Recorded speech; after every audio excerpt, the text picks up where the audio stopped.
Maya nimo matigari ma ngari iria gukuite athii kuma Mombasa nginyagia Changamwe barabara-ini nene ya Kibarani.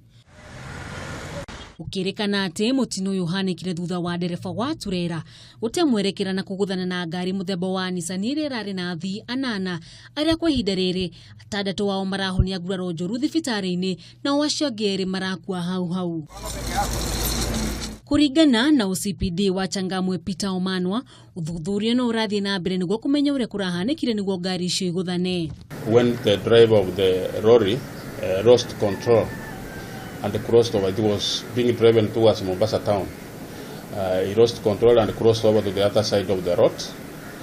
And as the driver of the matatu saw that he was about to be hit by the lorry, he swerved to the other side and they made head-on collision. Kumana na mutino uyu, Omanwa ni urite matereba gukorwo na uigiriki barabara-ini. We advise motorists when moving around that side, they should be driving slowly to avoid any occurrence of the accident.